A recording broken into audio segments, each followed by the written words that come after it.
गुरु ब्रह्मा गुरु विष्णु गुरुदेवो महेश्वरः गुरु साक्षात् परब्रह्म तस्मै श्री गुरवे नमः।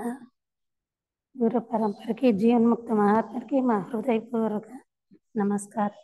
అందరి హృదయాలలో దేదీప్యమానంగా వెళుతున్న ఆ దివ్య జ్యోతికి నమస్కరిస్తున్నాను. ఈరోజు వ్యాసంగము గురుపద సన్నిధి అంటే గురువుని చేరు మార్గం. ఆ గురువుని చేరు మార్గంలో మనము సాధనలో నాలుగు అర్హతలు పొందితే మనము ఆ గురువుని చేరుకోగలుగుతాము. దాంట్లో మొదటిది వివేకం. మనము ఇంత ముందర వివేకం గురించి తెలుసుకున్నాము. ఇప్పుడు వైరాగ్యము. దీంట్లోనే అకామన అంటారు. అకామన అంటే స్వార్థరాహిత్యము, నిరాపేక్ష, కోరిక లేమేమే అని చెప్తారు. అకామన అంటే కామన అంటే కోరిక, అకామన అంటే కోరిక లేని స్థితిని నిర్లిప్త స్థితి అని కూడా అంటారు. అకామన అంటే వేదాంత భాషలో వైరాగ్యము, ఆశారాహిత్యం అని కూడా చెప్తారన్నమాట. వైరాగ్యం అంటే ఏమి? వైరాగ్యం అనేది దేనికి సంబంధించింది? వైరాగ్యాన్ని ఎలా అనుష్ఠానం చేయాలి? వైరాగ్యం అనుష్ఠానం వలన మనం ఏమి పొందవచ్చు? వైరాగ్య భావన ఉన్న మనిషి ఎలా నడుచుకుంటాడు? వైరాగ్య స్థితిలో ఎలా ఉంటాము? వీటిని గురించి సంక్షిప్తంగా తెలుసుకునే ప్రయత్నం చేస్తాము. ఇప్పుడు వైరాగ్యము అంటే ఆశల మీద వ్యామోహము, ఆసక్తి లేనటువంటిది. వైరాగ్యం అంటేనే ఆశల మీద ఆసక్తి లేనట్టు, రాగద్వేషాల మీద ఆసక్తి లేనటువంటిది. రాగద్వేషాన్ని కూడా ఆసక్తి లేకుండా ఉండాలి. కోరికలను జయించగల స్థితినే వైరాగ్యము. ఎప్పుడైతే మనం కోరికలను జయిస్తామో అప్పుడు దాన్ని వైరాగ్యము అంటారు. వైరాగ్యం అనేది మనసుకు సంబంధించింది. వైరాగ్యం అనేది మనసుకు సంబంధించి ఆశలను జయించాలంటే వైరాగ్యం అనేది ముఖ్యమైనది. ఆశ అనేది చాలా సూక్ష్మమైనటువంటి, మనసులో పుట్టేదే ఆశ. ఆశలు అనేది చాలా సూక్ష్మంగా ఉంటాయి. ఆశలో రెండు రకాలు, ఇహలోకం మీద, పరలోకం మీద ఆశ. ఇతరులని తప్పుల్ని ఎత్తి చూపే ఆశ, మాట్లాడాలనే ఆశ, భోగభాగ్యాల మీద ఆశ, అధికారము, ఐశ్వర్యము, కీర్తి, ప్రతిష్టలు మొదలుగున్నవి అన్నీ ఆశలే. కర్మఫలాలపై ఆశ.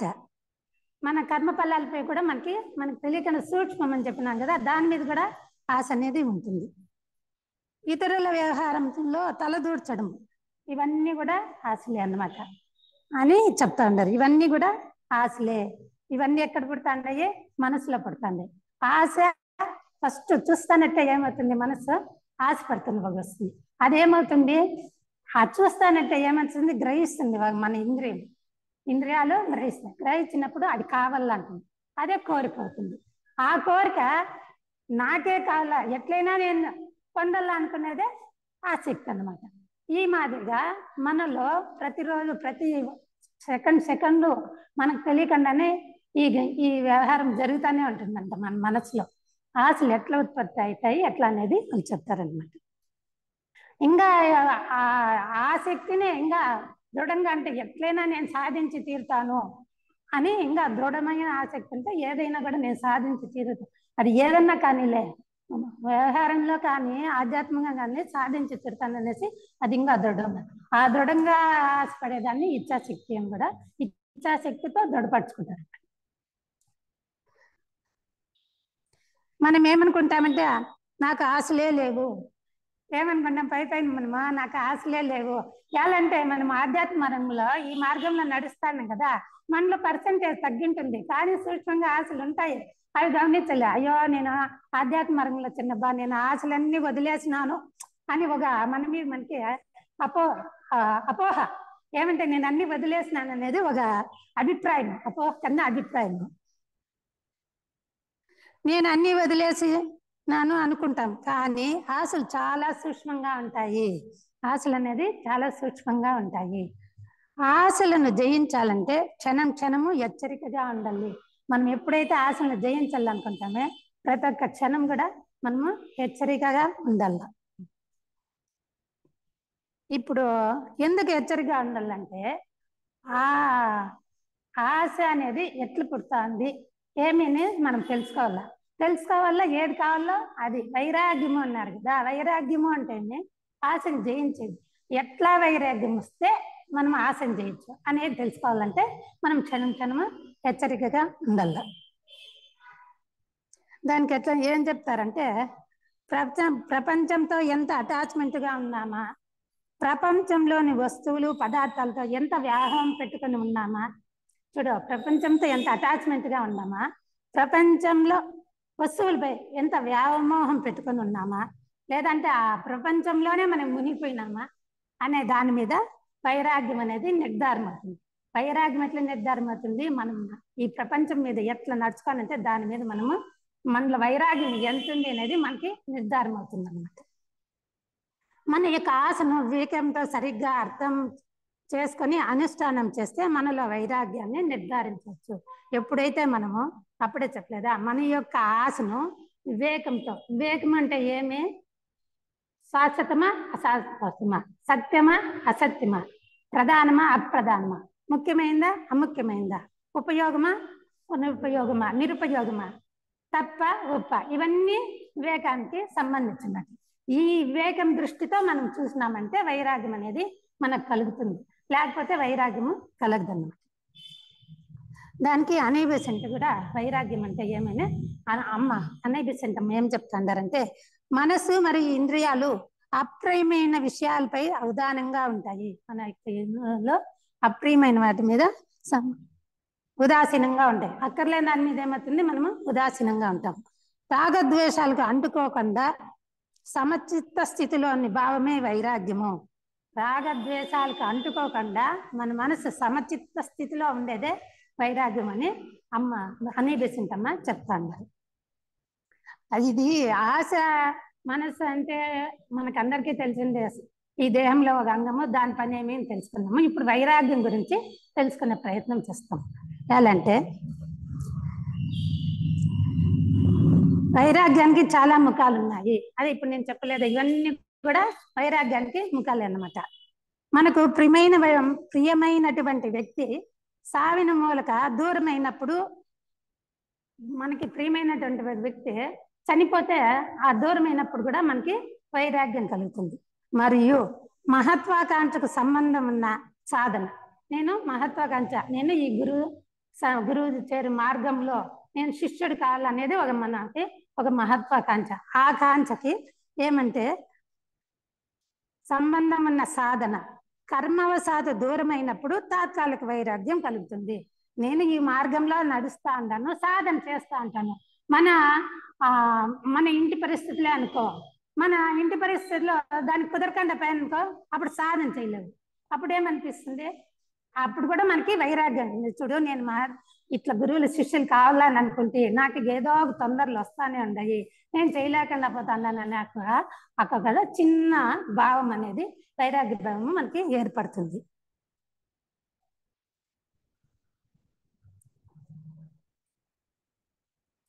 కర్మవశాత దూరమైనప్పుడు తాత్కాలిక వైరాగ్యము కలుగుతుంది. ఇలాంటి సన్నివేశంలో ప్రతి ఒక్కరికి ఉత్సాహం ఉండదు. ఇట్లాంటి సందర్భంలో మనకి ఎంత వివేకం ఉన్నా కూడా మనకి అప్పుడు పని చేయదన్నమాట మన మనసు. అప్పుడు ఉత్సాహాన్ని కోల్పోతాము. ఎన్ని సుఖాలు ఉన్నా నీరసంగా అనిపిస్తుంది. అప్పుడు ఎన్ని సుఖాలు ఉన్నా కూడా మనకి నీరసంగా అనిపిస్తుంది. ఈ ప్రపంచమే అసహ్యంగా అనిపిస్తుంది. ఏం జీవితమో ఏం ప్రపంచమో ఏమనేసి ఒక రకంగా అసహ్యం అనిపిస్తుంది. ఇలాంటప్పుడు ఎక్కడికైనా దూరంగా వెళ్ళిపోయి ఏకాంతంగా ఉంటే మనశ్శాంతి లభిస్తుందేమో అని యోచించేస్తాము. ఇప్పుడు ఇట్లాంటప్పుడు అయ్యో ఇవన్నీ వదిలేస్తామబ్బా, ఏమీ వద్దా, ఏకాంతంగా పోయి మనశ్శాంతి అర్జిత అక్కడ ఉండిపోదామా అనేసి ఒక భావన కూడా కలుగుతుంది. ఇది నిజమైన వైరాగ్యం కాదు. ఇదేమంటారు? నిజమైనటువంటి వైరాగ్యం. ఇది తాత్కాలికమైనటువంటి వైరాగ్యం. ఇది ఆశా స్వభావానికి సంబంధించిన మనోవృత్తి. ఇది ఆశా స్వభావానికి సంబంధించిన మనోవృత్తి. ఇది ద్వేష భావనకు సంబంధించింది. ఇది ఒక రకంగా ఆశకి సంబంధించింది. ద్వేషానికి ఎలాంటి నీకు అక్కడ సుఖం లేదు కదా అందుకని ద్వేషం, ఆ ద్వేషానికి కూడా ఆ వైరాగ్యం కలుగుతుంది. దుఃఖం తగ్గుతానే మళ్ళీ సుఖాన్ని కోరుకుంటాడు. ఎప్పుడైతే మళ్ళీ దుఃఖం తగ్గిపోయిందో అప్పుడు మళ్ళీ ఇప్పుడు చనిపోయిన రోజు మనకి ఇష్టమైన వాళ్ళే చనిపోయిన రోజు ఉండే దుఃఖము మళ్ళీ నెలనాటుకుంటుందా, ఒక వారానికి ఉంటుందా, నెలనాటుకుంటుందా, సంవత్సరానికి ఉంటుందా? అది ఆమోదం ఎలా అంటే భగవంతుడు ఒక కోరి ఒక వరం ఇచ్చినాడు, మనల్ని మర్చిపోయేసి కాలాన్ని అట్లా భగవంతుడు ఏర్పాటు చేస్తాడు. అదే ఎప్పుడు అదే దుఃఖం ఉంటే మనిషి మళ్ళా పైకి లేలేడు, పడిపోతాడు కిందికి. అందుకనేసి కాలమే మారుస్తుంది అని చెప్పడంలో ఆ మాదిరి. అందువల్ల మనకేం అవుతుంది, అప్పుడే అది మర్చిపోతే ఆ తాత్కాల వైరాగ్యం మర్చిపోయి మళ్ళీ సుఖాన్ని ఈ మనసు అనేది కోరుకుంటుంది. ఇది నిజమైన వైరాగ్యము కాదు, ఇది ఆశా స్వభావానికి సంబంధించింది. ఇది మనోవృత్తి, ఇది మనసు యొక్క వృత్తి, అంతేగాని ఇది వైరాగ్యము కాదు. ఇది ద్వేషభావానికి సంబంధించి, ఇది ద్వేషానికి కూడా సంబంధించి. దుఃఖం తగ్గుతానే మళ్ళీ సుఖాన్ని కోరుకుంటాడు, ఇది మనిషి యొక్క స్వభావము. ఇది వచ్చి మనసు యొక్క స్వభావము. ఈ మాదిరిగా అనేక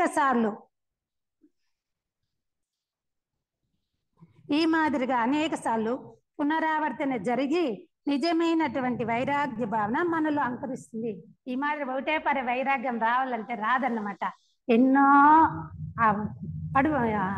పడి పడి పడి ఆ వైరాగ్య భావం, తాత్కాలిక వైరాగ్యం పొంది పొంది పొంది అప్పుడు మనసు అయిపోతుంది. ఇంతేనా, వద్దు, ఇది వద్దు, దీన్ని మనం పుట్టినాము ఏమో తెలుసుకోవాలా, మనం ఏదో ఒకటి మనకత్వాకాంక్ష పొందాలా అనేసి అప్పటి నుంచి వివేక వైరాగ్యం వస్తుందన్నమాట.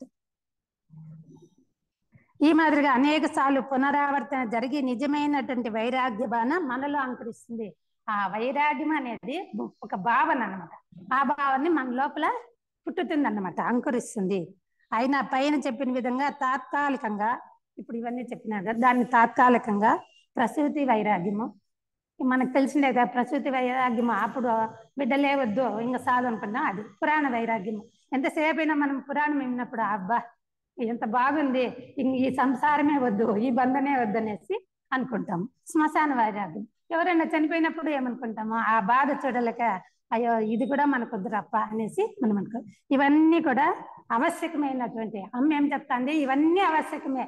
ఎందుకు అంటే ఈ మాదిరిగా మనసుకి ఆ దుఃఖము బాధలు అన్ని పడితేనే వైరాగ్య భావం వచ్చేస్తుంది. నువ్వు సుఖంగా సంతోషంగా అంటే నీకు వైరాగ్య భావం అనేది రాదన్నమాట. అందుకనేసి ఇవన్నీ కూడా ఆవశ్యకమే. అట్లా పడి పడి ఇప్పుడు ఒక శిల్పం కావాలంటే ఎన్ని ఏట్లు పడితే శిల్పంగా తయారవుతుంది. ఆ మాదిరిగా మనము ఇట్లాంటివన్నీ పడి పడి పడి పడి మనలో ఆ వైరాగ్య భావం అనేది లోపలే అనేది పుడుతుంది అన్నమాట. అందుకని ఇవన్నీ కూడా కావాలి. అవైతేనే అంటే అందరికీ ఒకరిలో కొంతమంది వెనక జన్మలోనే సాధన చేసిన వాళ్ళకి తొందరగా వివేక వైరాగ్యాన్ని పొందుతారు. సామాన్య జనులకి ఇవన్నీ పడి పడి పడి పడి పడి మళ్ళా స్ట్రాంగ్ గా ఒక భావన ఏర్పడుతుంది వైరాగ్యం గురించి. నేను ఇట్లే ఉండాలా, ఇవన్నీ వద్దు, ఇవన్నీ అశాశ్వతం అనేసి తెలుసుకుంటాను. తాత్కాలిక వైరాగ్యం ఏది, నిజమైనటువంటి శాశ్వతమైన వైరాగ్యం ఏది అని మనం రెండింటినీ విడదీసుకుని వివేకంతో తెలుసుకోవాలి.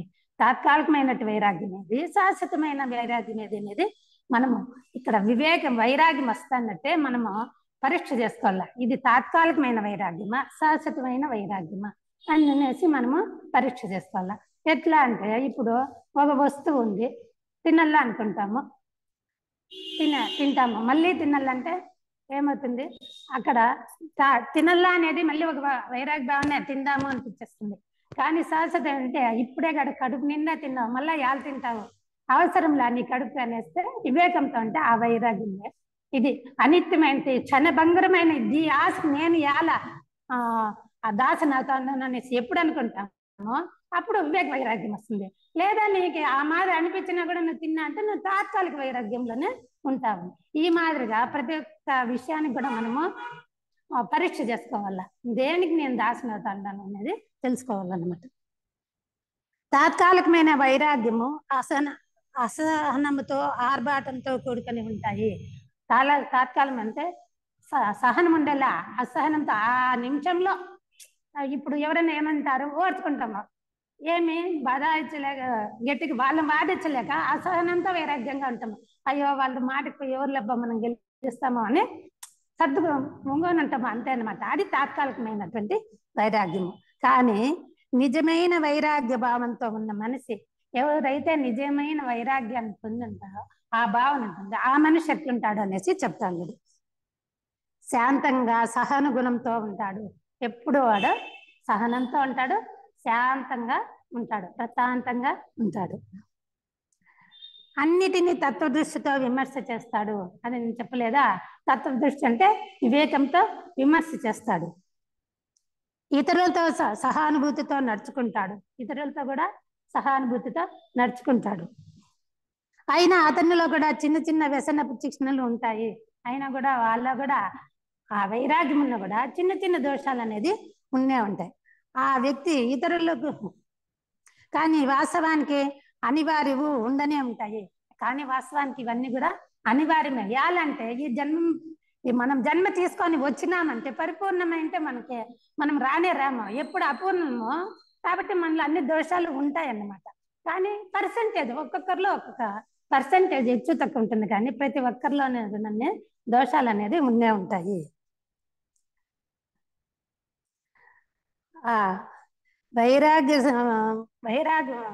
బాగున్న వ్యక్తి ఇతరులు కూడా నా మాదిరే అని సహానుభూతితో అందరితో కలిసిపోతూ ఉంటాడు. ఎప్పుడైతే ఆ వైరాగ్య బాగుంటే ఇతరులు కూడా నా మాదిరిగా నేను ఎట్లా వాళ్ళు అట్లానే అనే భావం ఎప్పుడు వస్తుంది అప్పుడు ఇతరులతో కూడా ఏం చేస్తాడు, అందరితో కలిసిపోతూ ఉంటాడు. ఆ వ్యక్తి యొక్క మనస్థితి మధురంగా దయతో నిండి ఉంటుంది, చేదుగా ఉండదు. ఎప్పుడైతే ఆ వైరాగ్య భావం ఉండే మనిషి ఆ వ్యక్తిత్వం వ్యక్తిత్వం ఎవరిలో ఉంటుందో వాళ్ళు ఎప్పుడు కూడా ఎట్లుంటారో దయతో ఉంటారు, మధురంగా ఉంటారు అని చెప్తాను. వాళ్ళ యొక్క స్వభావం, మనసు యొక్క స్వభావము ఆ మాదిరిగా ఉంటుందని చెప్తా ఉంటారు. ఏ వ్యక్తిలో వైరాగ్యం ఉదయిస్తుందో వారిలో వైరాగ్యం ఎత్తి కనపడుతుంది. చూస్తానంటే తెలిసిపోతుంది అన్నమాట. చూడ కొంతమంది వ్యక్తిని చూస్తానంటే ప్రతి దానికి ఆశిస్తాను, కొంతమంది ఉదాసీనంగా ఉంటారు అన్నమాట. అప్పుడే అనుకున్నాను, ఓ వీళ్ళల్లో వైరాగ్య భావం ఉంది. ఏమిటికి ఆశించరు, ఉంటే తింటారు లేకపోతే ఇష్టమే తీసుకుంటారు లేకపోతే ఆ మాదిరి మనము గమనించినామంటే వాళ్ళల్లో వైరాగ్యం ఉండేది అనేది మనకు తెలిసిపోతుంది అన్నమాట. ఇప్పుడు చూడండి మన దీంట్లోనే ఎంతమంది నందన్ శెట్టి, తిప్పేస్వామి వాళ్ళంతా చూడండి, వాళ్ళు ఏమన్నా ఆశిస్తారా?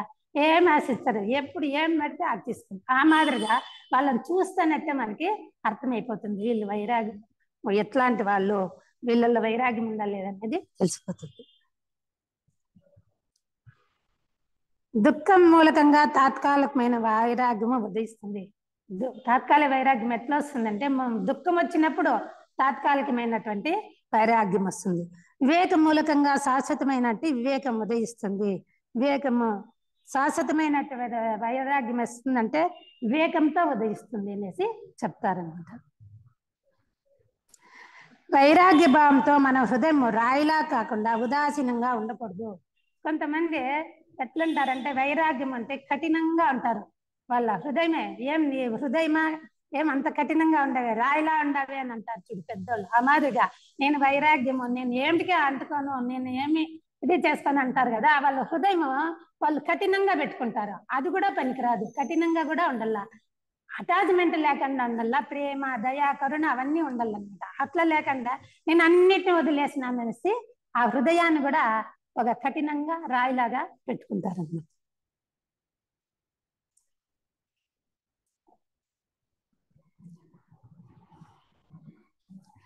వైరాగ్య భావంతో మన హృదయం రాయిలా కాకుండా ఉదాసీనంగా ఉండకూడదు. రాయిలానూ ఉండకూడదు, ఉదాసీన అయ్యో నాకు సంబంధించింది కాదు అని కూడా మనము ఉండకూడదు. దయతో సహానుభూతితో నిండుకొని ఉండాలి. వైరాగ్యం అనేది మనము దయతో సహానుభూతితో నిండుకొని ఉండాల. అంతటి వైరాగ్య సగలి సుఖ దుఃఖాలతో పాఠం నేర్చుకునే జనాలకు టైం స్పెండ్ చేసుకొని దయతో వారికి దారి చూపి సహాయము చేస్తాడు. అట్లాంటి వాడు కష్ట సుఖాలలో ఉండి పాఠం నేర్చుకుంటారు కదా, అట్లా వాళ్ళకి టైం స్పెండ్ చేసి వాళ్ళకి వీళ్ళ సమయాన్ని వాళ్ళకి ఇచ్చేసి వాళ్ళకి ఒక సహాయము చూస్తాడు, దారి చూపుతాడు. అంతటి వ్యక్తి ఎక్కడ ఉన్నా ఇతరుల కష్ట సుఖాల్లో భాగం పంచుకుంటూ సహానుభూతితో మార్గదర్శన చూపిస్తాడు. అట్లాంటి వ్యక్తి ఎక్కడున్నా కూడా అందరిలోని కష్ట సుఖాలలోకి భాగం పంచుకొనేసి వాళ్ళకి మార్గదర్శన చూపెడతాడు అనేసి చెప్తా ఉంటాడు.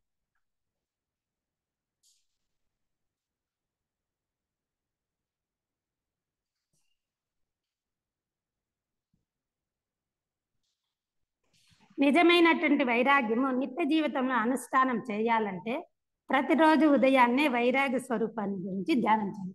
మనకి వైరాగ్యము వైరాగ్య భావం పొందాలా అంటే మనం ప్రతిరోజు కూడా ధ్యానం చేయాలి. దాని గురించి మనం చింతన చేయాల. ఎప్పుడు మనము తెల్లవారితో ఉదయాన్నే ఏ ఏ గుణాన్నైనా కూడా నువ్వు చింతన చేసినావంటే ఆ ఎఫెక్ట్ ఆ దినమంతా కూడా మన మీద ప్రభావం పెడుతుంది. అవును కదా, నేను ఇట్లా చేసినాం కదా, ఇవాళ అన్నిటికీ తాపత్రపడతాను కావాలా, ఎందుకు ఈ ఆశ, ఇదంతా తాత్కాలికమైనది కదా, క్షణికమైనట్టుగా ఉంది కదా, ఈ ఆశ నాకెందుకు, నాకు వద్దు, ఇది తాత్కాలికమైన వైరాగ్యము, ఇది వద్దు నాకు అనేది మనము తెలుసుకుంటాం అన్నమాట. అందువల్ల ప్రతిరోజు కూడా మనకి ఒక సద్గుణం ఏది కావాలన్నా జయించాలన్నా కూడా మనకి ఆ మాది కావాలి. ఈ విధంగా చేయడం వలన సహజ స్వరూపము అతడికి పరిష్కారంగా తెలుసుకుంటాడు. అప్పుడు వాళ్ళ యొక్క సహజ స్వరూపం ఏమనేది ఎప్పుడైతే ధ్యానం చేసి నిత్య జీవితంలో అనుష్ఠానం చేస్తాడో అప్పుడు అతని యొక్క స్వరూపం ఏమనేసి తెలుసుకుంటాడు అని చెప్తా అన్నారు. దీనికి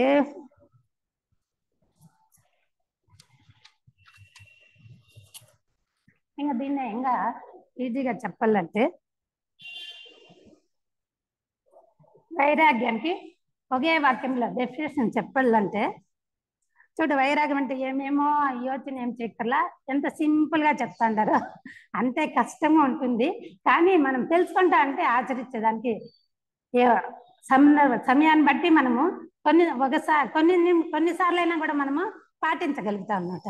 ఏమో చెప్తాండారంటే పరిసరాలను, సందర్భాలను, సన్నివేశాలను, వస్తువులను, వ్యక్తులను ఎలా ఉంటాయో అలాగే ఒప్పుకోవడమే నిజమైనటువంటి వైరాగ్యము. చూడండి, ఇది గందా మనం ఏమంటే స్పందించమన్నమాట, రియాక్షన్ చేస్తాము. అట్లా లేదు, ఒక్కొక్కరి స్వభావం ఒక రకంగా అంటే ఇప్పుడు మన చేతికి 5 వేలు సరిగా అందయ్యా, ఒక వేలు ఒక రకంగా, ఆ మాదిరిగా వారి పూర్వజన్మ సకృతం బట్టి వాళ్ళ స్వభావం, మనసు యొక్క స్వభావాలు, వాళ్ళ పరివర్తన, నడవడిక అన్నీ ఒక్కొక్క రకంగా ఉంటాయి. అని మనమేం చేయాలి, వాళ్ళు దిద్దకల్లా వాళ్ళు చెప్పిన దాన్ని ఒకటలు ఒప్పుకోవాలా. ఎట్లా ఒప్పుకోవాలా, మనస్ఫూర్తిగా ఒప్పుకోవాలా, పరిపూర్ణంగా ఒప్పుకోవాలా. ఎప్పుడైతే పరిపూర్ణంగా ఒప్పుకుంటామో అప్పుడు మనము వైరాగ్యంలో ఉదయించిందనే చెప్పచ్చు అనమాట. అందువల్ల ప్రతి ఒక్క దాన్ని కూడా మనము ఫస్ట్ ఒప్పుకునేది నేర్చుకోవాలన్నమాట. ఎప్పుడైతే ఒప్పుకుంటామో అప్పుడు ఆ వైరాగ్యం అనే భావన మనలో కలుగుతుంది.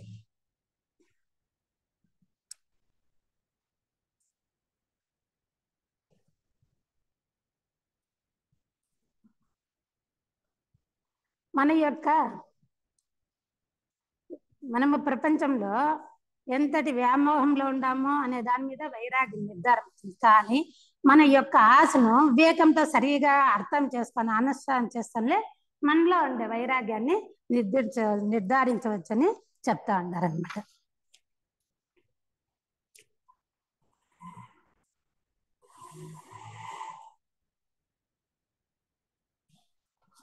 దీనికి ఈ గురుపద సన్నిధిలో ఇదంతా ఇహలోకానికి సంబంధించింది, పరలోకానికి సంబంధించింది తెలుసుకుంటాం. ఇది ఏమంటే మనమంతా ఇప్పుడు ఈ సొసైటీ మెంబర్స్ అంతా మనం దీక్ష మార్గాన్ని ఎన్నుకున్నాము. ఇది మామూలు వ్యక్తులకి సంబంధించింది. కానీ మనం దీక్షా మార్గాన్ని ఒప్పుకొనేసి ఆ గురువులకి శిష్యుని కావాలా, లోక సేవ చేయాలా అనేది అనుకున్నాం. మనకేముంది, ఒక గురి ఉంది, మన వెనకాల గురువు ఉంటారు, మనకి ఒక గురి ఉంది. ఆ గురిని మనం తలపల్లా అంటే మనలో మన స్వభావం ఎట్లుండల్లా అనేది తెలుసుకుంటాం. ఏమంటే కొంతమంది ఉంటారు, కొంతమంది వాంఛల వెంట పడటము, ప్రాపంచిక విషయసూక్తులు కావటం మానివేస్తారు. కొంతమంది ఐకి వాంఛలు అంటే కోరికలనేమో వదిలేస్తారు, ప్రాపంచకం మీద ఆసక్తి లేకుండా ఉంటారు. తాపత్రయము విసర్జించేస్తారు. ఇట్లా ఉండాలి అట్లా ఉండాలని తాపత్రయాన్ని కూడా విసర్జించేస్తారు. ఎందుకని? స్వర్గాన్ని అందిపుచ్చుకోవటానికి మాత్రమే వారి ప్రయత్నం అంతా. వాళ్ళ ప్రయత్నం ఏమంతా, ఈ జీవితం వద్దు, నేను మోక్షానికి పోవాలా, మోక్షం పొందాలా అనేది ఒకటి వాళ్ళల్లో ఉంటుందన్నమాట. అదే ఒక ధ్యేయం ఉంటుంది. పునర్జన్మ లేని మోక్ష ప్రాప్తి వారి ధ్యేయము. వాళ్ళకి ఏమని పునర్జన్మ లేకుండా మోక్షం పొందాలా అనేది ఒకటే వాళ్ళ ధ్యేయం అనమాట. శ్రీ సాయుధ్యం వారు కోరేది, వాళ్ళు సాయుధ్యం అంటే వాళ్ళు మోక్షం కావాలనేదే వాళ్ళు కోరుతారు. నీవి ప్రమాదంలో చిక్కకు, తప్పటడుగు వేయకు, బురద త్రొక్కకు. ఏలంటే నిన్ను నీవు మర్చిపోతే నీ ఆత్మకి బంధరాహిత్యము ఎప్పుడు ఏ విధంగా ఏర్పడిందో ఎలా ఆలోచింపగలవు. ఎందుకంటే అంటారంటే ఈ మోక్ష ప్రాప్తి అనేది కూడా ఒక స్వార్థమైనటువంటి కోరిక. నేను మోక్షం పొందల్లా, ఇక్కడ నేను అని ఏది ఉంటుందో అదంతా స్వార్థమే. ఎప్పుడు కూడా నేను నాది అనే లేకుండా ఎప్పుడు ఉంటామో అప్పుడు స్వార్థం అనేది ఉండదు. ఏ కొంచెం ఉన్నా కూడా చూడు, ఇదేమో వీళ్ళు కోరిండేది మహత్వాకాంక్ష మంచిదే, కానీ దాంట్లో కూడా సూక్ష్మంగా స్వార్థమైనటువంటి కోరిక ఉండే దానివల్ల. అందుకని గురువులు ఏం చెప్తానంటే, నువ్వు ఒక మార్గాన్ని ఎన్నుకున్నావు, నువ్వు ఈ మార్గం నడుచుకోవాలనేసి ఎన్నుకున్నావు కాబట్టి, దీక్షా మార్గం ఎన్నుకున్నావు కాబట్టి నువ్వు అలాంటి తప్పు చెయ్యొద్దు, ప్రమాదంలో పడకు, చిక్కిపోవద్దు, ఈ ప్రమాదంలో పడి నువ్వు చిక్కిపోవద్దు అని చెప్పనేసి వాళ్ళు చెప్తా ఉన్నారు. ఎలాంటి స్వర్గం పొందవలసి ఉన్నదో ఊహించలేవు కదా. నువ్వు ఎట్లా ఊహిస్తావు? నేనంటే అంటుంది, నేనే లేకుండా ఆత్మబంధ రహితం అంటే ఏముండల్లా, నువ్వు ఊహించలేవు కదా. కనుకనే స్వార్థపరమైన కామన స్వలాభేక్ష తప్పక నిన్ను బంధిస్తుంది. ఎప్పుడైనా కూడా ఈ కోరిక కూడా నిన్ను బంధిస్తుంది, గుర్తుపెట్టుకోని చెప్పే, అది నిన్ను బంధిస్తుంది అనేసి గుర్తుపెట్టుకోమని చెప్తా ఉంటారు గురువులు. నీ బంధహేతువు నీ స్వార్థకాంక్ష, నీ బంధహేతువు నీ స్వార్థకాంక్ష. ఆ కోరిక మహోన్నతమైందే కావచ్చు, గొప్పదే అయిండొచ్చు, కానీ నీ వాంఛాబంధం నుండి పూర్తిగా విముక్తుడు కానంత వరకు నీ గురుదేవుని కార్యకలాపంలో పాలు పంచుకోలేవు. నిన్ను అంకితం చేసుకునే స్వాతంత్రము నీకుండదు. ఎందుకంటే స్వార్థము అనేది ఉంటే అక్కడ గురువులు సేవ చేసేదాంట్లో. అందుకే చెప్తారు భగవద్గీతలో కానీ గురువులు కానీ ఏమైనా చెప్పి ఏదన్నా సేవ చేయనిలే, తండ్రి పరమాత్మ ఇది నీ సేవే, నేను చేయటంలా, నువ్వు చేపిస్తున్నా నేను చేస్తామా అని ఎప్పుడు అనుకుంటాం. అక్కడ నేను అనే భావం ఉండదు. ఎప్పుడైతే నేను చేస్తాననే భావం ఉంటే స్వార్థం అనేది వచ్చేస్తుంది. అదే చెప్పింది, ఇవన్నీ ఈ కోరికలు ఈ ఆశలు అంతా కూడా చాలా సూక్ష్మంగా ఉంటాయి. ఇవన్నీ కూడా మనము వదులుతా రావాలి. ఈ మార్గంలో మనం నడుస్తా ఉన్నాం అది మనం ఒక్కొక్కటి సాధ్యమైనంత వరకు ఎంత వీలైతే అంత మనము వదులుతా రావాలన్న. అది వాళ్ళు అది కాక ఇప్పుడు ఇంకోటి చెప్తాను, ఇదంతా వింత చూడు, నీకున్న సమస్త కోరికలు మటుమాయమైనవి, అయినా ఇంకా ఒక కోరిక మాత్రము నిన్నడదు. కోరికలన్నీ పోయినాయని అనుకుంటాము, కానీ ఏదో ఒక కోరిక ఉంటుంది. అదేమో చెప్తాను విన్న, నీ కర్మ ఫలము నీవు కళ్ళారా కనుగొనాలి. ఇది ఒక కోరిక. నేను ఎవరికన్నా సహాయం చేసిన దాని ఫలం ఏముంది అనేసి మనకి ఆశ కలుగుతుంది, కోరిక కలుగుతుంది. అది వాళ్ళు చెప్తాను.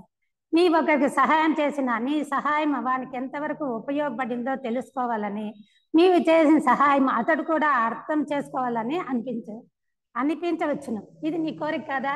నేను సహాయం చేసిన వాడు ఎట్లున్నాడు అని నాకు అనిపించిందంటే అది కూడా నీకు కోరికే అని చెప్తా ఉంటారు. నీ ఎందు అతనికి విశ్వాసం ఉండలేం కదా అన్నది నీ కోరిక కదా. చూడు నేను ఇంత చేసినా వానికి విశ్వాసమే లేదో అనేసి మనసు చాలా చంచలమైందనమాట. ఒక్క సెకండ్ ఉన్నట్టు ఒక సెకండ్ అదనమాట. అందువల్ల మనకి అనుకోకుండానే ఆ భావన అనేది వచ్చేస్తుంది అన్నమాట. చూడు ఇంత కష్టపడితే ఇంత చేస్తే వానికి విశ్వాసమే లేదు కొంచెం కూడా అనేది వస్తుంది. అది కూడా నీకు కోరికేనని చెప్తాను. ఇవంతా సూక్ష్మంగా జరిగేటువంటి.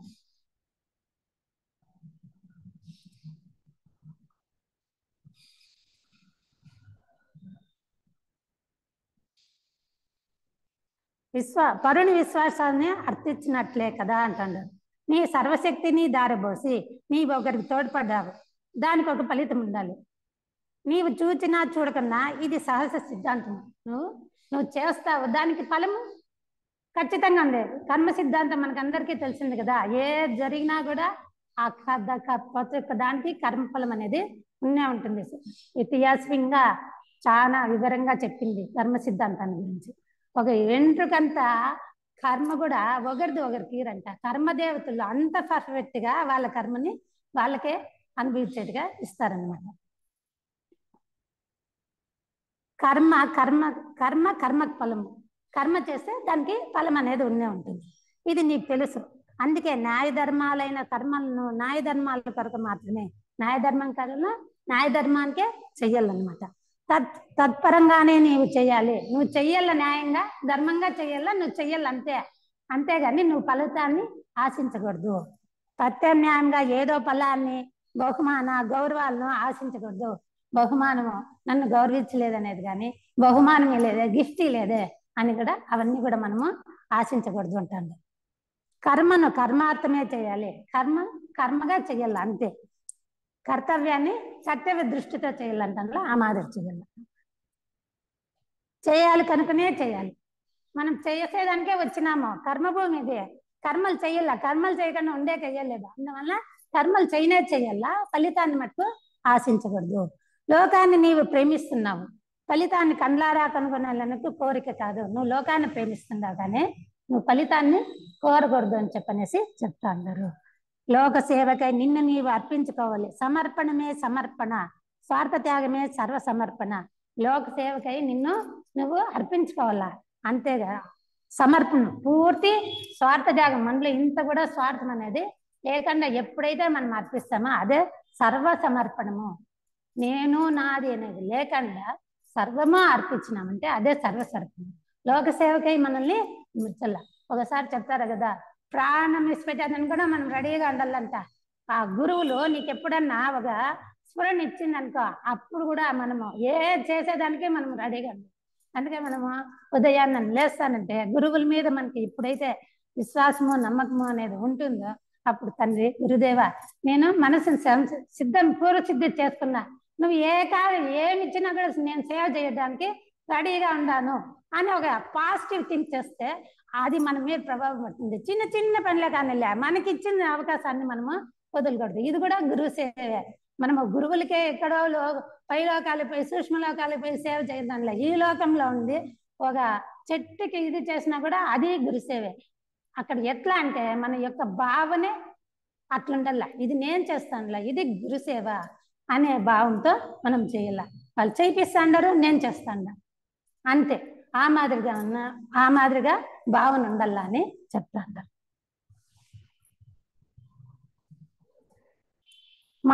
మహిమాన్వితమైన మానసిక శక్తులను కోరకు, అవి నీకెంతో అవసరమని నీ గురుదేవుడిని కొంత మాత్రంతోనే నీకు ఆ సిద్ధులు సిద్ధించగలవు. నువ్వు మానసికమైనటువంటి నేను ఈ మార్గంలో నడుస్తాండా, నేను బాగా సాధన చేస్తాండా, నాకు మానసిక శక్తులు సిద్ధించాలని కూడా కోరకూడదు అంటాడు.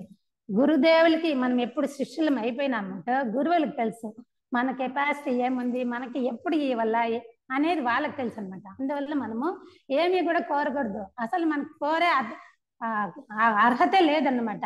మనం ఇంకా పెరగల. ఒకవేళ మనం ఆ అర్హత సంపాదించుకున్నా కూడా కానీ గురువులే నీకు అర్హత ఉన్నప్పుడు నీకు ఆ సిద్ధులు ఇస్తాడు, లేకపోతే ఇవ్వరన్నమాట. దానివల్ల ఏమి బాధలను కూడా వాళ్ళు చెప్తారు.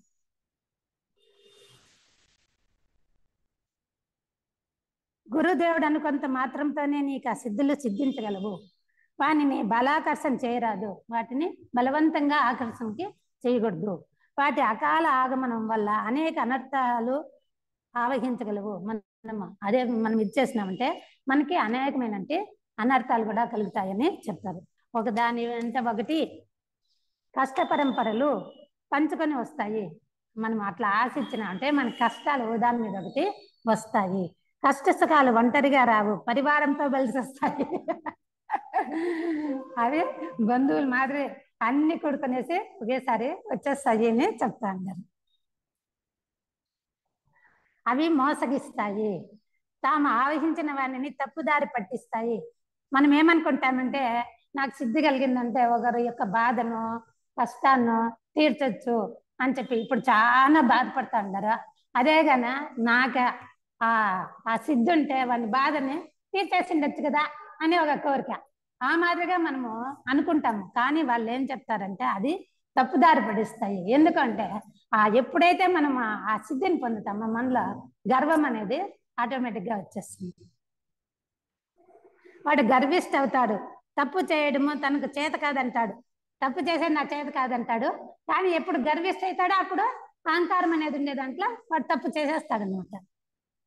ఏ సందర్భంలోనైనా ఆ సిద్ధులు సంపాదించుకోవడానికి వెచ్చించే కాలాన్ని, బల ప్రభావాన్ని పరోపకార ప్రయోజనాలకే వెచ్చించవచ్చు.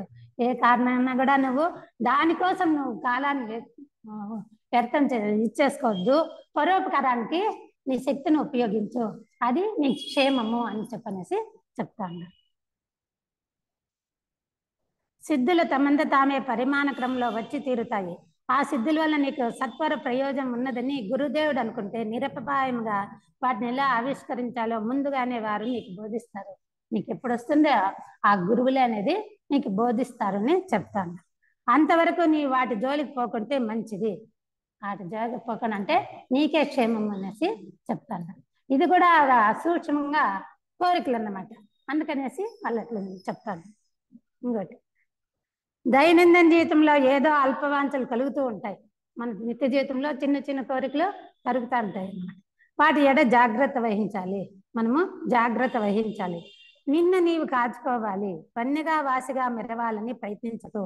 నువ్వు ఫిల్టర్ చేసుకుంటారా, అంతేగాని నేను గొప్పగా ఉండాలా, నన్ను మెచ్చుకోవాలనేది చెయ్యొద్దు అని చెప్తాను. ఉండేదానికి ప్రయత్నించద్దు, నన్ను మెచ్చుకోవాలని నువ్వు చెయ్యొద్దు. నువ్వు ఎట్లుండాలో, నీ స్వభావం ఎట్లుందో అట్లా నువ్వు నడుచుకో అని చెప్తాడు. నేర్పు గలవానిగా కనపడదు. నాకు అన్నీ తెలుసు అనేసి నేర్పు వ్యక్తపరిచేది అట్లా వ్యక్తపరచద్దు. నీకు తెలిసినా కూడా నువ్వు వినయంగా నీలోనే పెట్టుకోవాలి, అంతేగాని వ్యక్తపరచద్దు అనేసి చెప్తాను. మిత భాషణం మంచిది, మిందుకుండటము మరీ మంచిది. మిత భాషణం ఎంత తక్కువ మాట్లాడితే అంత వైరాగ్యంగా ఉంటాం అన్నమాట. ఎక్కువ మాట్లాడే కొద్దీ మన కోరికలు ఒకదానికొకటి అభ్యాస బలము, పూర్వజన్మ చేసిన వాసన బలంతో ఆ అభ్యాస బలంతో ఏమవుతుందంటే మనకి ఆ మాదిరిగా వచ్చేస్తాయంట. దానికి కూడా అట్లా ఎందుకు వస్తాయంటే ఇప్పుడు మనము ప్రాణివర్గం నుంచి పశుజన్మం నుంచి మనిషిగా వచ్చినాం అన్నమాట. ఇక్కడ మనోమయ కోశంలో 4 కిందివి 3 పైవి అని చెప్తారు. జీవాత్మకి 3 చేరిండేది, 4 దేహాత్మకి సంబంధించినటివి అని చెప్తాం కదా. అందువల్ల ఏం చేస్తుందంటే ఈ పశువర్గం నుంచి మనం వచ్చిండేదానికి ఆ పశు లక్షణాలు మనకు ఉంటాయి కాబట్టి అవి మనల్ని ఇట్లా కిందికి లాగుతాయంట. ఆత్మ ఏం చెప్తుంది, దైవత్వం కదా, ఆత్మ భగవంతుని స్వరూపం కదా, అదేం చేస్తుంది అంటే పైకి లాగుతుందంట. అది అట్లా లాగుతుంది, ఇది ఇట్లా లాగుతుంది అన్నమాట. మనము ఆ విమర్శన చేసుకొని దైవత్వం కడికే మనం పోవాలా. ఆ గురువుల దగ్గరికే, గురువులు చేరు మార్గం అని చెప్పినాం కదా. ఆ గురు సన్నిధానానికి పోవాలంటే మనం ఏది పట్టుకోవాలా, ఏది వదలాలనేది మనము వివేకంతో ఉపయోగించుకొని నడుచుకోవాలి. మౌనం శ్రేష్టతరము. నీవు చెప్పగోరిన విషయము సత్యమైంది ఉండాలా, నువ్వు చెప్పే విషయము సత్యంగా ఉండాలా, కరుణాభరణమై ఉండాలి. నీకు ఆ నమ్మకం ఉన్నప్పుడే ధృవపరచుకొని వెల్లడించాలి, లేకుంటే ఊసెత్తకు. నీకు ఎప్పుడైతే సత్యం ఉంటుందో అప్పుడు నీవు దృఢంగా తెలుసుకుంటావో అప్పుడు నువ్వు వెల్లడించు, లేకపోతే నువ్వు వెల్లడించద్దు. ఎందుకంటే సత్యం అనేది తెలుసుకోకుండానే నువ్వు ఏమేమో చెప్పేస్తే దానికి ప్రయోజనం ఉండదు, వాల్యూ ఉండదు. నువ్వు చెప్పిన మాటకి కూడా వాల్యూ ఉండదు అన్నమాట. అందుకని నీకు తెలియకపోతే నువ్వు గమ్మునుండు, తెలిసిందా సత్యం, తెలిసిందా సత్యం చెప్పు, లేకపోతే సైలెంట్గా మౌనంగా ఉండు అనేసి వాళ్ళు చెప్తాను.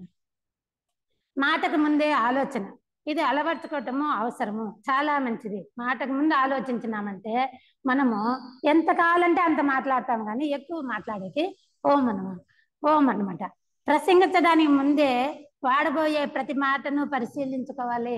మనం మాట్లాడేటప్పుడు ప్రతి ఒక్క మాటను కూడా మనం పరిశీలించుకొని ఇది ఉపయోగమా, ఈ సందర్భంలో ఈ మాట ఉపయోగమా అనుపయోగమా, ఇది శాశ్వతమైందా అశాశ్వతమైందా, ఇది తప్ప ఒప్ప, ఈ మాదిరి వివేకంతో మనము పరీక్షించుకోవాలి. లేకుంటే కారాని భావము బట్ట బయలుతుంది, నీ భావము ఆ మాటల్లో వ్యక్తపడుతుంది అనేసి చెప్తాను. అతి భాషణం తగదు, ఎక్కువ మాట్లాడేది మంచిది కాదు. ఊసుపోక కబుర్లతో అవి దుష్ట భూయిష్టాలు, అంటే పనికిరాని మాటలు ఎన్ని మాట్లాడుతున్నా అవి దుష్ట భూయిష్టాలు. అంటే అంత ఆ పనికిరాని మాటలకి అంత నెగటివ్ ఎనర్జీ అనేది చాలా ఉంటుంది అని చెప్తాను. కర్తవ్యం ఏమంటే భాషను కంటే శ్రవణం శ్రేష్టతరము అని తెలుసుకోవాలి. భాషను కంటే మాట్లాడేదానికన్నా వినేది ఫస్ట్ నేర్చుకోవాలి. ఎందుకు అంటే మనము గమనం పెట్టి ఎప్పుడు విన్నామంటే మనం తప్పు చేయమన్నమాట.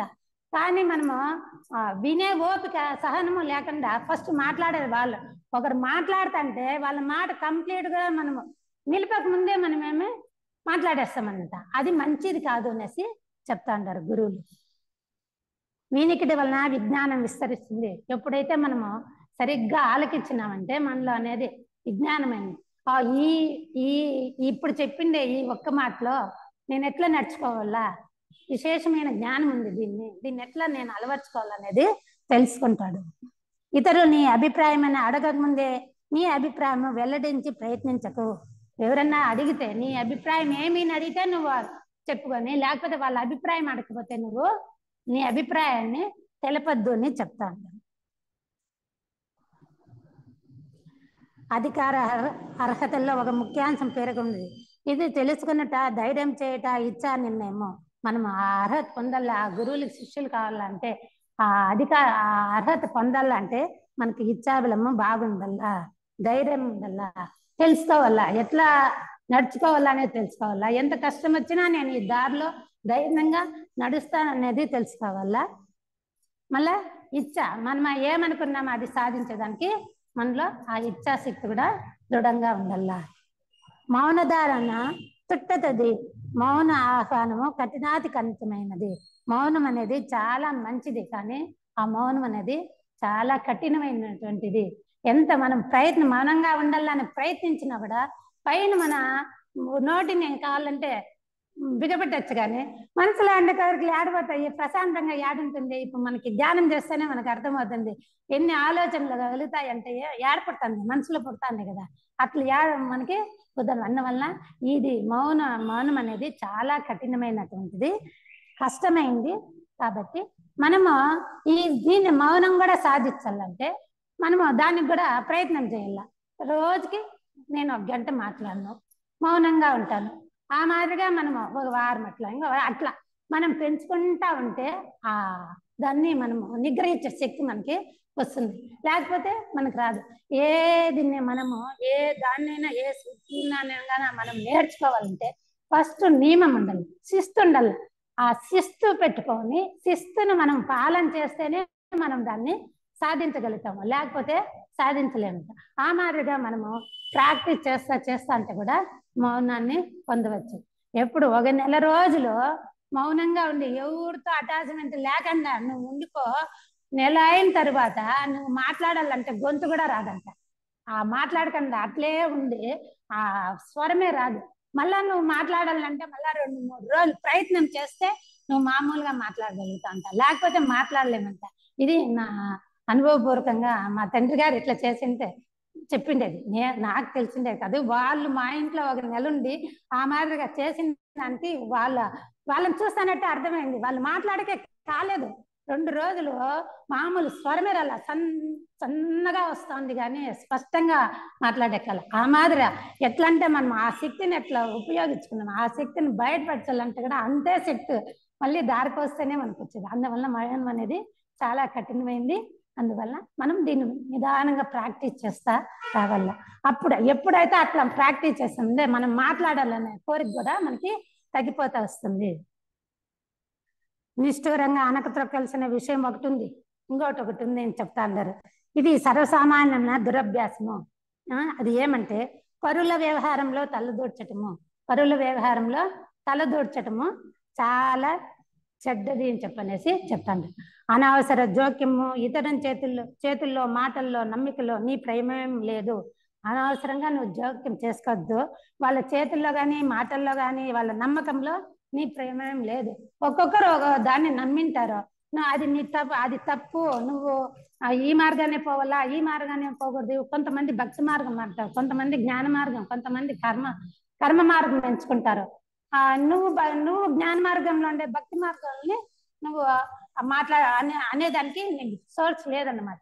ఎందుకంటే నువ్వు ఎప్పుడైతే నేను ఈ మార్గంలో ఆ గురువులకి శిష్య కావాలా, నేను దీక్షా మార్గంలో పోతాండాను, యోగ మార్గంలో నేను నడుచుకుంటా అంటాను అని ఎప్పుడైతే నీ బుద్ధిలో కూర్చుంటుందో అప్పుడు ఇట్లా వాటికంతా మనం దూరం ఉండాలి, వాళ్ళకే వదిలేయాలి.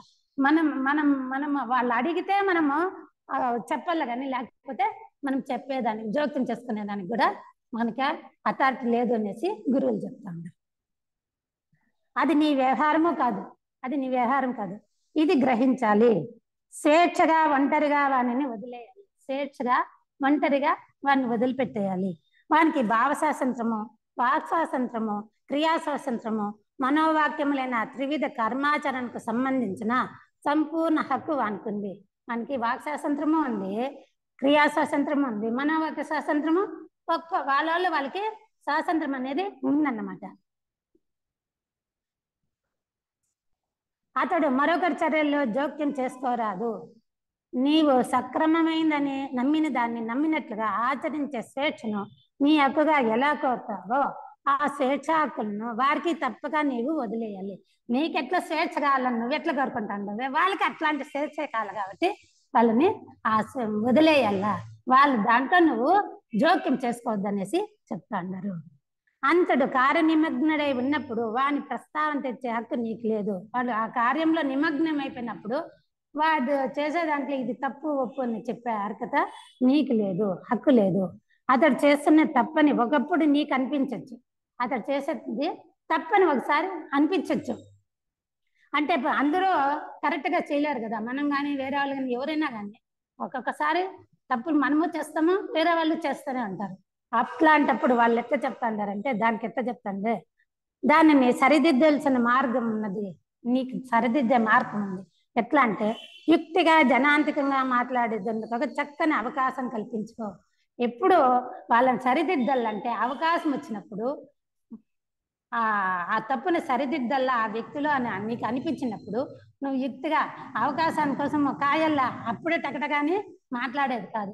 మాట్లాడకుండా అవకాశం వచ్చినప్పుడు చిన్నగా పిలిచి ఇది తప్పురా, ఇట్లా చేయకూడదు, ఇట్లా చేస్తే దీనివల్ల ఇంత మైనస్ పాయింట్లు ఉన్నాయి, ఇట్లా నేర్చుకున్నా అంటే ఇన్ని ప్లస్ పాయింట్లు ఉన్నాయి అని మధురంగా వాని స్వభావానికి తగినట్టుగా మనము చెప్పాలన్నమాట. ఆ మాదిరిగా చెప్పాల. నాకే తెలుసు అనేసి నేను టకటకాని మాట్లాడేది అవంతా కూడా మనము చేయకూడదు అనేసి చెప్తాను. నీ ఉద్దేశాన్ని మర్యాదగా వెల్లడించు, అప్పుడు వాడిని ఒప్పించటకు నీకు సాధ్యమవుతుంది. ఎప్పుడైతే నువ్వు ఆ మాదిరిగా చేసినా అంటే నీకు సాధ్యమవుతుంది, లేకపోతే సాధ్యమయ్యేది లేదు. కానీ బెడిసి కొట్టిన సందర్భాలు అనేకం ఉంటాయి. నువ్వు చెప్పినా కూడా వినకుండా ఉండే సందర్భాలు కూడా ఎన్నో ఉంటాయి. ఆ సందర్భాల్లో ఈ నయ సమయోచిత విధానం కూడా అసంజసమైన జోక్యంగానే కనపడుతుంది, కానీ అది కూడా అసంజంగానే కనపడుతుంది. ఎలా పరిగణించినా ఇది తప్పే, ఎట్లా చేసుకున్నా కూడా అది తప్పే. నీవు మాత్రకు మూడో వ్యక్తిని చేరబోయి ఈ ఉదంతమంతా వాడిని చెవిన వేయకూడదు. ఒకవేళ నువ్వు తెలుసుకున్నా కూడా, వాళ్ళల్లో ఉండే చెడుది నువ్వు తెలుసుకున్నా కూడా అది ఇంకొకరితో పంచుకోవద్దు, ఆ చెడుని స్ప్రెడ్ చేయొద్దు అంటున్నారు. కానీ ఇది సామాన్యంగా అందరూ చేసేదే. కొంచెం ఏమన్నా మనకు తెలిసిపోయినంటే వాళ్ళ ఇట్లా అనేసి ఊరంతా చాటేస్తాము. మనకు తెలిసిన వాళ్ళకంతా అదేమో చెప్తే అదొక ఉత్సాహం అన్నమాట, వ్యామోహం, దాని మీద వ్యామోహం ఉండేదన్నమాట. అదే ఒక కోరిక, ఆ కోరిక మనల్ని ఆ మాదిరిగా చేస్తుంది. అందువల్ల గురువులు అదే చెప్తా ఉండేది. అందుకే క్షణము నువ్వు హెచ్చరికగా ఉండు అని చెప్పనేది అందుకోసం అన్నది. అట్లా పని నువ్వు చేయొద్దు, అది చాలా నికృష్టమైనది అనేసి వాళ్ళు చెప్తా ఉన్నారు. ఈ మాదిరిగా ఇప్పుడు వివేకాన్ని మనం తెలుసుకోవాలంటే, వివేకము వైరాగ్యం కావాలా అంటే ఇవన్నీ కూడా వైరాగ్యానికి సంబంధించిన కోరికలే అన్నమాట. ఈ కోరికలన్నీ కావాలంటే మనం వైరాగ్యము అనే వెలుగులో ఎప్పుడైతే చూస్తామో వివేకం అనే వైరాగ్యంతో చూసినామంటే మనకి వైరాగ్యం అనేది వస్తుంది అనేసి వాళ్ళు చెప్తారు. ఈ వైరాగ్యం గురించి కూడా ఒక కథ చెప్తారు. జనక మహారాజు ఉంటాడు. జనక మహారాజు ఉంటే ఒక కథ రూపంలో చెప్తే భిన్న మనకి పట్టుకోవచ్చు అనే దాంతో చెప్తాను. జనక మహారాజు ఉంటాడు. ఆ జనక మహారాజు ఎక్కడికో పోతాడని పోతే అప్పుడు ఆ రాజు భవనం అంతా కాలిపోతా ఉంటుంది. అప్పుడు సైనాధిపతులు వచ్చి రాజా భవనం అంతా కాలిపోతుంది అని చెప్తే ఆయన సైలెంట్గా ఉండిపోతాంట, మౌనంగా నిరాళంగా ఉంటాడనమాట. సరే ఈ విధంగా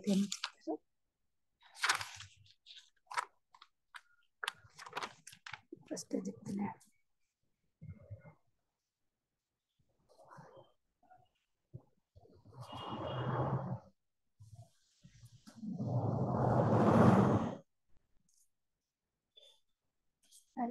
నిర్లిప్త స్థితి చూడు, అది రానేలే, అది మనకి ఆ నిర్లిప్త స్థితిలో అంటాడు, నిరాళంగా అంటాడు.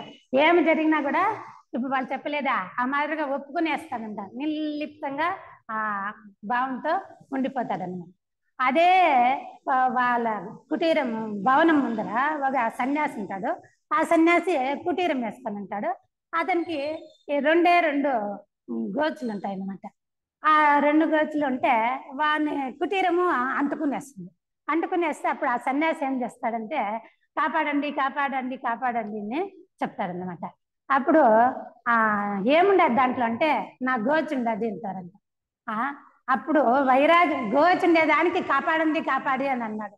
వాని యొక్క సన్యాసే కోరికలు జయించిన వాడే, కానీ ఏముంది ఆ పరిస్థితి ప్రభావం వల్ల నన్ను కాపాడి అన్నాడు. కానీ రాజు అరమనే అదే వైభవం, ఇది రాజభవనము అన్ని కాలిపోయినా కూడా వైరాగ్యం.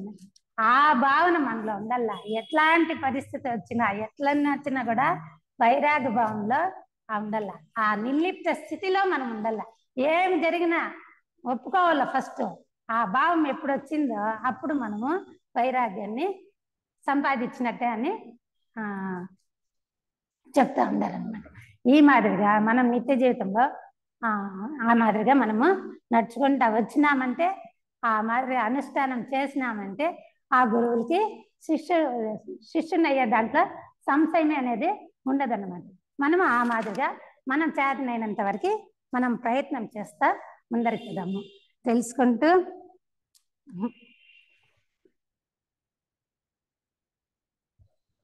తెలుసుకుంటూ కలిసి ఉంటాము, కలిసి ఉంటూ తెలుసుకుంటాము. సర్వే జన సుఖినో భవంతు, లోకా సమస్త సుఖినో భవంతు. ఈ అవకాశం ఇచ్చిన